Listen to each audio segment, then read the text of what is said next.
Lo primero que tenemos que tener claro es que la Argentina continúa siendo una sociedad estructuralmente fragmentada, que este es un proceso que se inició hace aproximadamente 30 años y que tuvo un pico máximo en lo que fue la crisis del 2002 y el previo periodo recesivo 1998-2001, del cual a veces nos olvidamos, pero que también fue el preámbulo de aquella gran crisis del 2002, donde la Argentina llegó al pico de su fragmentación social.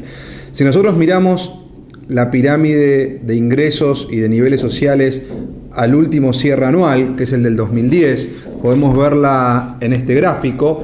Lo primero que encontramos es un 7% de lo que decidimos denominar clase top, que es el famoso ABC1, pero que le encontramos esta denominación porque muchas veces opera casi como un círculo cerrado y tiene códigos muy particulares, con un ingreso familiar promedio mensual, insisto, es familiar, es decir, puede haber dos o más ingresos, del orden de los 35.000 pesos por familia por mes. Es un grupo que hoy está en una capacidad de consumo muy fuerte y muy alta, que circula en muchos casos por lo que llamamos circuitos tipo Scalectric o circuitos cerrados, ¿no? Donde se mueven en ciertos conductos lo más seguros posibles entre la ciudad y el Gran Buenos Aires, dependiendo a dónde vivan, y que se conecta mucho con el segmento siguiente, que es el C2 o lo que podríamos denominar clase media alta, que tiene un nivel de ingresos bastante más bajo, cerca de 11.000 pesos por familia por mes. Tengamos en cuenta que esto es el cierre de 2010, es decir, no incluye el incremento salarial de este año, pero esos dos grupos constituyen un segmento en términos de valores, de estética, de aspiraciones y de marcas bastante homogéneo, sobre todo cuando hablamos de marcas de consumo masivo. Obviamente cuando hablamos de marcas de lujo tiene mucho que ver la diferencia de ingresos que hay entre uno y otro.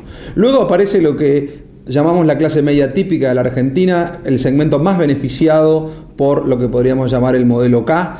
Los últimos 8 años han recuperado mucha de esta gente que había caído en la clase baja, había tenido mucho miedo de caer en la pobreza, algunos habían llegado. Recuerden que en el 2002 el 52% de la población argentina era pobre. Estamos hablando de una destrucción de tejido social muy fuerte. Aquí hay muchos, alguna vez lo llamamos la clase media recuperada, ¿no? Hay mucho de ese segmento, un segmento hoy muy pujante. Yo cuando tengo que encontrar un bien que lo sintetice, digo que es la moto. La moto que pasó a ser esa moto de 5.000, 6.000 pesos, que el año pasado se batieron récords de ventas, cerca de 550.000 motos, y que los consumidores no preguntan cuánto vale, sino cuánto es la cuota, y que es también una manera, si bien no es un auto, es un bien que permite la movilidad autónoma, ¿no?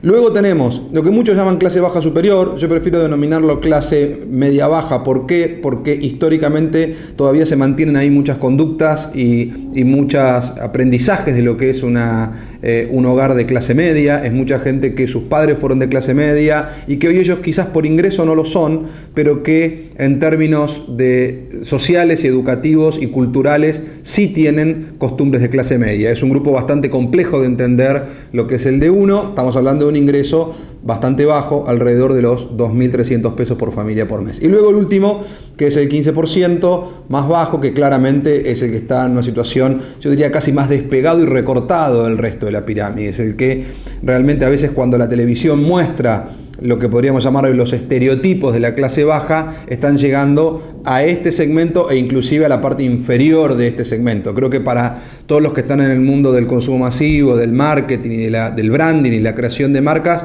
es muy importante no caer en el estereotipo que a veces se recorta, llamémoslo villa de emergencia o algo por el estilo, como que eso fuera la clase baja, porque hoy, si miramos sobre todo desde uno para arriba, en todos estos segmentos hay fuerte consumo y han sido muy beneficiados sobre todo por la recuperación del empleo y por la protección gremial, ¿no? Me parece que ahí podemos después hilar un poco más en profundidad en cuanto a qué consume cada uno y cuánto.